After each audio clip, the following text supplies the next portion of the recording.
On va évidemment consacrer toute cette première partie de 85 chronos au championnat de France de cyclisme. Jean-René Bernaudot, le manager de l'équipe B-Box Bouygues Télécom, était sur ce plateau la semaine dernière. Il faisait preuve déjà de beaucoup d'ambition, espérant évidemment que son équipe figurerait au mieux pendant ces championnats de France. Eh bien, c'est parfaitement réussi.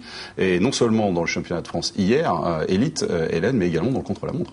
Oui, le contre-la-montre qui a été remporté donc par Nicolas Vogondi, qui est de retour chez les B-Box Bouygues Télécom et qui signe une très belle performance sur ce contre-la-montre. Effectivement, il y avait des supporters partout justement hier qui espéraient voir un doublé B-Box, et il y a eu un doublé B-Box. Mais donc là, on voit effectivement Nicolas Vogondi. Et cette fois, c'est Thomas Voeckler qui est sorti des rangs un petit peu. Alors, il y a vraiment eu un gros suspense jusqu'au bout, puisqu'il avait un compagnon d'échappée, Christophe Lemével. Ils se sont détachés à 34 km de l'arrivée. Après, c'est un peu fait de l'accordéon avec les poursuivants, parce que l'écart se réduisait, s'écartait de nouveau. Et finalement, il y a eu beaucoup de rebondissements dans cette course. Et les B-Box ont été tout le long vraiment au premier plan. On va regarder d'ailleurs tout de suite le film de cette course.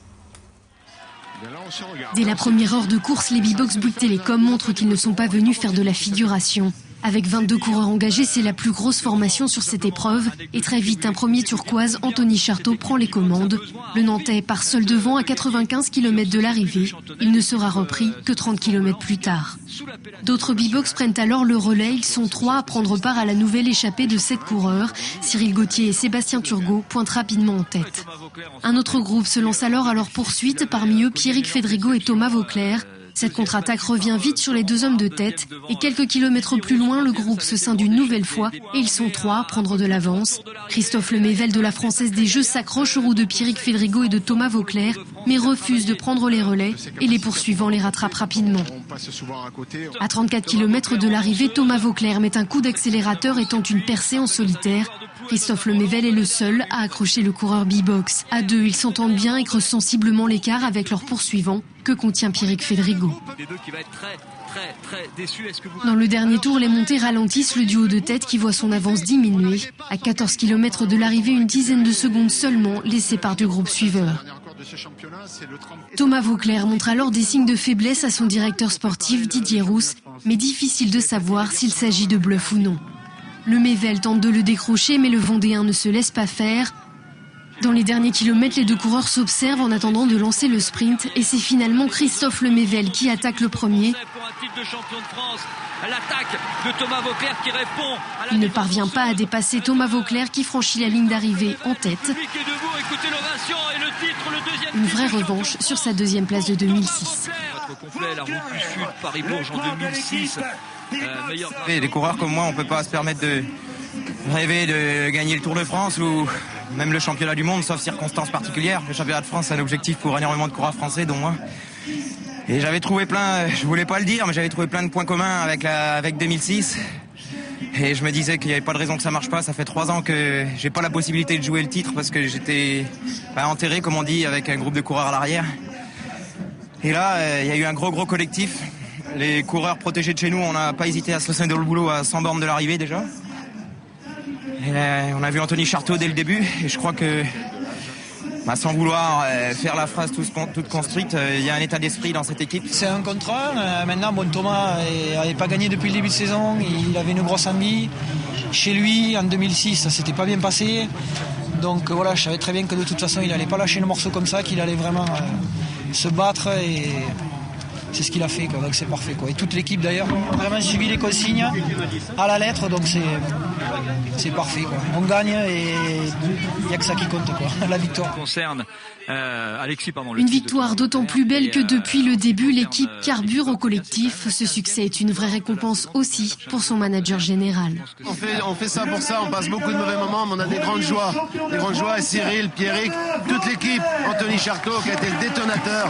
Franchement, merci à Méga, merci à mon sponsor de nous avoir fait vivre une belle aventure. C'est vraiment des belles journées de vélo. Des belles journées de vélo, il y en aura peut-être d'autres rapidement pour les B-Box Bouygues Télécom, avec le départ du Tour de France samedi prochain, départ que Thomas Voeckler prendra avec le maillot tricolore sur les épaules. Ouais, Thomas Voeckler qui évoquait cette fameuse année 2006, c'était à Chantonnay d'ailleurs, et il avait été dépassé dans les derniers mètres. Il avait donc terminé deuxième. Beaucoup de regrets pour lui. En tout cas, c'est son deuxième titre de champion de France puisqu'il avait été déjà sacré en 2004. Voilà. Ça laisse augurer en tout cas d'une belle saison pour les coureurs Bibox Bouygues Télécom. On attend impatiemment évidemment le départ du Tour de France ce week-end. On va rester avec eux puisque vous les avez suivis. Hélène, vous avez eu cette chance de les accompagner dimanche matin. Vous étiez avec eux 2 heures avant le départ. 2 heures avant le départ, donc tout était déjà prêt. Le gros briefing de départ, il avait été fait la veille. Les vélos étaient prêts, le ravitaillement était en place. C'est vraiment les tout petits derniers détails qu'il fallait régler. Aussi un petit échange avec le public qui était venu près des bus justement pour encourager les Bibox avant le départ. On va regarder tout de suite justement ce qui s'est passé 2 heures avant le départ de cette course. Il est 8h moins le quart dimanche matin lorsque l'équipe Bibox Bouygues Télécom quitte son hôtel direction Chantonnay. Sur place, les supporters des Turquoises sont déjà présents pour apercevoir les coureurs. Et autour des bus dans lesquels les coureurs sont restés pour se concentrer, le staff s'active pour le ravitaillement. Ce matin, il suffisait de mettre en place le ravitaillement pour que les coureurs se servent pour partir pour la course. Préparer les bidons, préparer les sacs de réserve. Et ensuite, mettre la glace dans les glacières pour que tout soit frais. Et après, faire le dispatching des glacières aux différents points stratégiques où les coureurs vont pouvoir s'alimenter en boisson et surtout boire parce qu'aujourd'hui il va faire très chaud. Il y a des sucres rapides, il y a un peu de gâteau de semoule, un peu de sucre lent aussi pour pour tenir le coup toute la journée et des tubes énergétiques et des barres de céréales. Chaque coureur choisit individuellement ce dont il aura besoin pour la course, avant d'aller récupérer son vélo que les mécaniciens ont terminé de préparer le matin même. Ce matin, c'était juste consacré au gonflage des vélos et la pose des plaques de cadre. Donc les petites plaques que vous voyez à l'arrière avec les numéros des coureurs qui correspondent à leur numéro de dossard. Donc chaque coureur a 2 vélos, un vélo de course et un vélo de rechange. Et donc chaque coureur a sa particularité au niveau des roues. Juste le coureur décide les roues qu'il veut utiliser lors du championnat et puis voilà quoi. Mécaniciens et assistants sportifs se préparent aussi pour la course. Dans les voitures suiveuses ou sur le bord de la route, il leur faudra être en alerte pour assister les coureurs. On est 2 mécaniciens qui vont rester ici au camion pour accueillir éventuellement les coureurs qui auront abandonné. Il y a un mécanicien dans la voiture course qui suit à l'arrière du peloton, qui lui dépanne les coureurs en cas de problème mécanique ou de crevaison. Ça va être la course aussi pour nous, avec quelques moments de relâchement. Mais donc on est motivé, donc on est à bloc toute la journée. Les coureurs qui prennent un petit bain de foule avant de rejoindre la ligne de départ, ils ont maintenant leur course entre leurs mains. C'était hier soir, ça a duré 1 heure. Et c'est fini aujourd'hui, ils savent ce qu'ils ont à faire et c'est bien établi avec Didier Rousse qui va piloter la course. Moi je serai spectateur et voilà, je vais laisser faire. Et les dés sont lancés, voilà, les dés sont bien lancés à l'heure qu'il est, il n'y a plus rien à leur dire. Plus rien à leur dire, mais le message du manager a été très clair. Après la victoire de Nicolas Vogondi dans le contre-la-montre, il espère bien voir un maillot turquoise franchir la ligne d'arrivée en tête. Voilà, Anne Laurenceau dans les coulisses, la préparation des Bibox Bouygues Télécom. Effectivement, Jean-René, vous le disait la semaine dernière, la tactique était en tout cas très très bien préparée. Ça vous épate, Eric Bandy, ce résultat? Oui, ça m'épate, mais je suis heureux pour Jean-René que je connais aussi. Et c'est vrai que je suis content aussi pour Thomas Voeckler, qui a fait une grande course et d'avoir ce maillot en Vendée entre guillemets, parce que c'est quand même, il est quand même vendéen, donc c'est une belle chose, quoi. Ouais. C'est une belle récompense. Et puis c'était donc sur les terres vendéennes, sur leurs terres, à Chantonnay, où évidemment l'ambiance a régné pendant les 4 jours. C'était bonne ambiance sur les routes aussi. Il y avait beaucoup de monde malgré la chaleur. Ça n'a pas empêché les gens de venir. Ils étaient très nombreux, surtout à porter les couleurs turquoises. On l'a vu tout à l'heure dans les images, pour vraiment encourager l'équipe vendéenne. Et pour profiter au mieux de cette course, il fallait être dans les endroits stratégiques, évidemment, comme la côte du Champ de Loup, par exemple, où François Conneau est allé à la rencontre du public. Très tôt dimanche matin, ils se sont postés tout le long de la principale difficulté de la journée, la côte du Champ du Loup, longue de 800 mètres. C'est ici en effet, sur les 14 km du circuit de Chantonnay, que l'on voit le mieux passer les coureurs et que la course peut se décanter à tout moment. Souvent, c'est là que la différence se fait. On le voit encore, les écarts. Bon, ça revient là pour l'instant, mais bon, je pense que la différence va se faire ici. On est venu par le haut, on a tout descendu. On ne se rendait pas compte qu'elle était si importante. Et puis, il y a des 15-18%. Là, je crois que là ça va faire mal aux jambes. Une véritable marée humaine massée sur le bord de la route.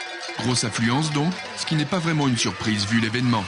C'est très important de venir voir le championnat de France, parce que moi j'étais ancien coureur et ça me fait plaisir de venir là.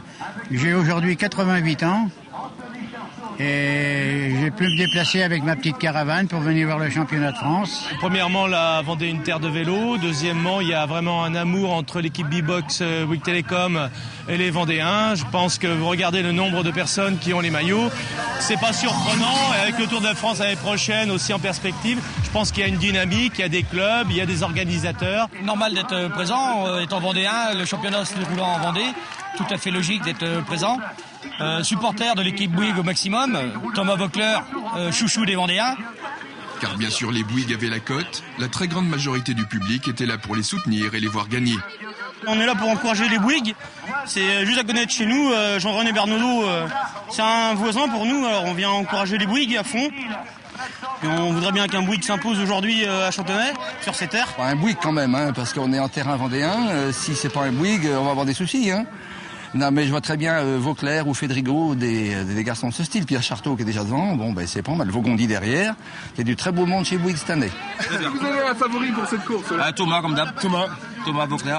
C'est un cousin, de toute façon, c'est un cousin. Quand même. Oui, c'est vrai. Ah bon, faut pas déconner, non? Des supporters venus d'un peu partout qui avaient tout préparé pour la journée. Casse-croûte, boissons, banderoles.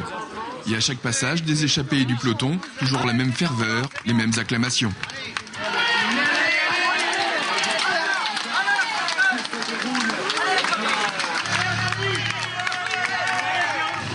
Au final, c'est un B-Box qui s'impose, Thomas Voeckler, devant Christophe Lemével de la Française des Jeux.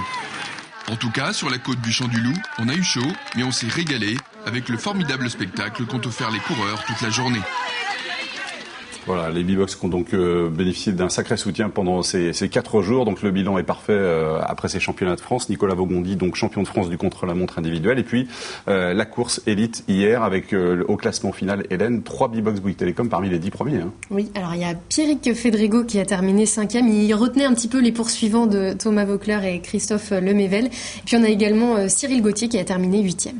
Voilà, donc alors évidemment on attendait impatiemment, parce que Jean-René Bernaudot nous disait la semaine dernière, la sélection des coureurs qui participeront au Tour de France à partir de samedi prochain, et on connaît donc désormais les 9 coureurs, puisque Jean-René en général attend ces championnats de France pour faire cette sélection, et la voici, Hélène. Et il y a effectivement quelques surprises, hein, comme il l'avait annoncé. Alors déjà du côté où il n'y a pas de surprise, c'est Thomas Voeckler, Pierrick Fédrigo, Pierre Rolland qui seront un petit peu les 3 qui vont emmener cette sélection pour le Tour de France. Avec eux, il y aura Cyril Gauthier, Yukiya Arashiro, Nicolas Vaugondi, Mathieu Sprick, Anthony Charteau et Sébastien Turgot. Alors une équipe tournée vers les jeunes avec notamment des premières participations pour Cyril Gauthier, 22 ans, et Sébastien Turgot, 26 ans.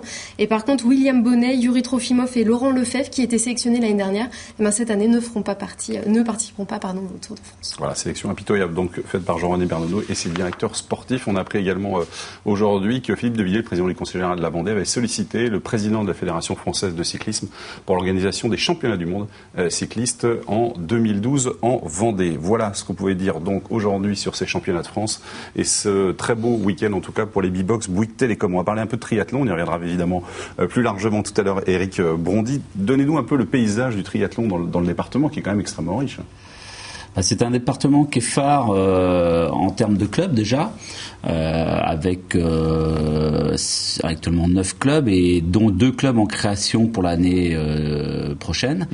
Donc c'est déjà pas mal. Nous avons quand même aussi en termes de licenciés, on représente 44% du nombre de licenciés par rapport au Pays de Loire. Ah, c'est beaucoup. C'est déjà énorme, dont 37% chez les jeunes. Donc c'est pas mal, et c'est dû aussi peut-être à la qualité d'accueil dans les clubs. Les clubs de D1 comme les Sables Vendée Triathlon ou Saint-Jean-de-Mons ont obligation d'être clubs formateurs, donc voilà peut-être le pour qui du pourquoi. Et puis vous avez mis combien de licenciés, le chiffre exact c'est combien? En Vendée nous sommes un peu pas loin de 1000 quoi. Hein. Pas loin de 1000. Ouais, pas loin de 1000 hein. Ah, c'est énorme. Ouais, c'est énorme. Et donc on a un deuxième point fort, ce sont les animations, les manifestations, les organisations. Et là, on est très fort. Ce qui peut expliquer aussi ce dynamisme, c'est que vous misez beaucoup plus sur la base finalement que sur l'élitisme en général. L'un va pas sans l'autre. L'un va pas sans l'autre. Mais c'est vrai que la base est importante. C'est quand même un des sports encore, je dirais, à l'image de certains qui nous ont un peu déçus dernièrement. C'est un des sports encore où l'amateurisme peut côtoyer le professionnalisme, entre guillemets, parce qu'on n'est pas professionnel. La fédération essaye d'y arriver petit à petit. C'est une jeune fédération, on n'est pas très vieux. Cette fédération a été créée en 89, donc c'est vrai qu'on est jeune, mais je dirais les clubs essayent de faire cette démarche d'avoir des élites. Ouais. Avec l'amateurisme. Et je peux vous dire que quand on regarde des épreuves comme les Sables d'Olonne, entre autres, ou Saint-Jean-de-Mont, ce sont des épreuves phares. Et quand on voit des petits minots venir voir nos élites et qui sont accessibles, pour eux, c'est superbe, quoi.